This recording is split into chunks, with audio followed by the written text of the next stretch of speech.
ইয়াজুজ মাজুজ সম্প্রদায় কারা এবং তারা কোথায় আছে, কখন তারা আত্মপ্রকাশ করবে? ভাইরা আমার, ইয়াজুজ এবং মাজুজ এদের সম্পর্কে আল্লাহ রাব্বুল আলামিন কোরআনে কারীমের সূরা কাহাফে আলোচনা করেছেন। ইয়াজুজ এবং মাজুজ এ দুটি সম্প্রদায় মানুষেরই একটা বিশেষ দুটি সম্প্রদায়। আদম আলাইহিস সালামের সন্তান আমরা যারা মানুষ হিসাবে পৃথিবীতে আছি, আমাদের পাশাপাশি অবিকল মানুষের মতোই মানুষেরই আরও দুটি বিশেষ ধরন আছে, যাদেরকে বলা হয়, একটাকে বলা হয় ইয়াজুজ আর একটা বলা হয় মাজুজ। এটা আদম আলাইহিস সালামের বংশেরই তিনটা ধারা বলতে পারেন। একটা হলো এই সাধারণ মানুষ, আর একটা হলো ইয়াজুজ এবং মাজুজ। তারাও মানুষেরই দুটি ধরন। এই ইয়াজুজ মাজুজ তাদের সংখ্যা সাধারণ মানুষের তুলনায় অনেক বেশি, এবং এই মানুষগুলো ইয়াজুজ মাজুজ তারা সাধারণ মানুষের উপরে জুলুম নিপীড়ন, তাদের অনেক শক্তি সামর্থ্য আছে, তারা যা খুশি তা করার মতো ওইরকম দৈহিক শক্তি আল্লাহ তাদেরকে দিয়ে রেখেছেন। তারা জুলুম নিপীড়ন করত। যুলকারনাইন নামক একজন শাসক ছিলেন হাজার হাজার বছর আগে। কোরআন সেই শাসকের ইতিহাস বর্ণনা করেছে।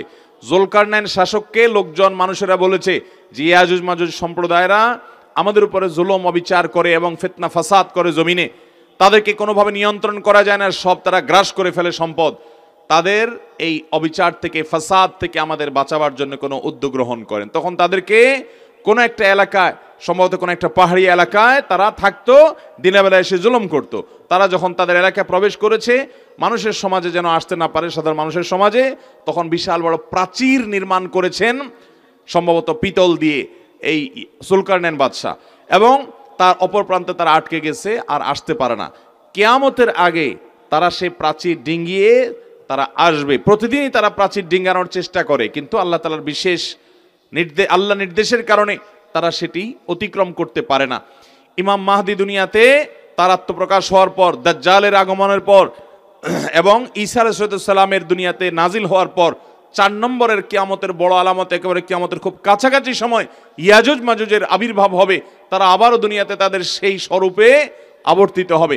যখন তারা এরকম অবস্থা করবে, আল্লাহ রাব্বুল আলামিনের কাছে সাধারণ মানুষ দোয়া করবে। আল্লাহ নবী ঈসা আলাইহিস সালাম যিনি তখন আসবেন, তিনি দোয়া করবেন।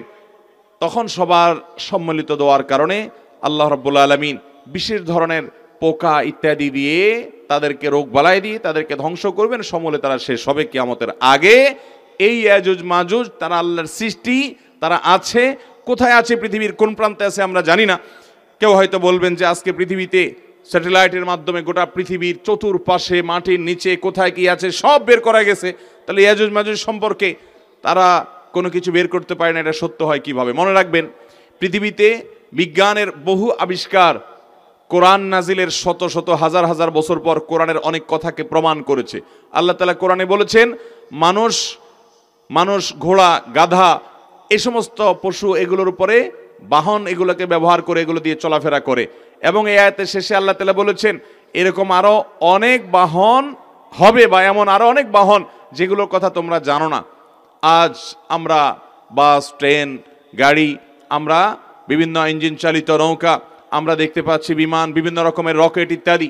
অথচ আল্লাহ তাআলা সেই আয়াতের মধ্যে ইন্ডিকেট করে রেখেছেন যে সমস্ত বাহন তোমরা আজকে ব্যবহার করছো, ঘোড়া গাধা ইত্যাদি, ওটের পিঠে বহন করছো, তোমরা সফর করছো, এক সময় এগুলো ছাড়া আরো অনেক কিছু আসবে, সেই ইঙ্গিত আল্লাহ তাআলা আয়াতে দিয়ে রেখেছেন। এরকম বহু বিষয় কোরআনে বলেছে যেগুলো বাস্তবায়ন শত শত হাজার হাজার বছর পরে হয়েছে, মানুষ বুঝতে পারে নাই। বান্দার সমস্ত আমলগুলোকে আল্লাহ তাআলা উপস্থিত করবেন কিয়ামতের ময়দানে, দেখাবেন। কিভাবে দেখাবেন?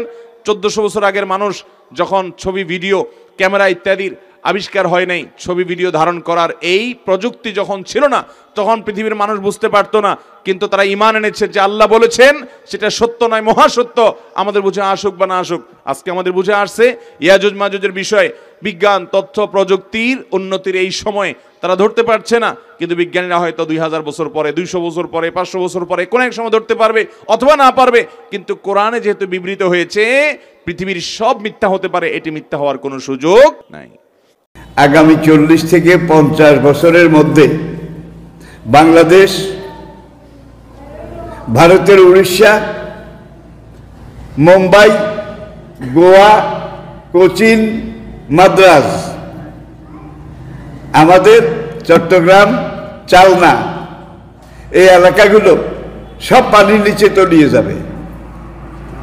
সাগরের পানিতে ভরে যাবে, তখন আর কোথাও ফলাবার জায়গা হবে, আশ্রয় নেওয়ার জায়গা হবে? প্রকৃতি এখন এলোমেলো খাপছাড়া হয়ে গেছে।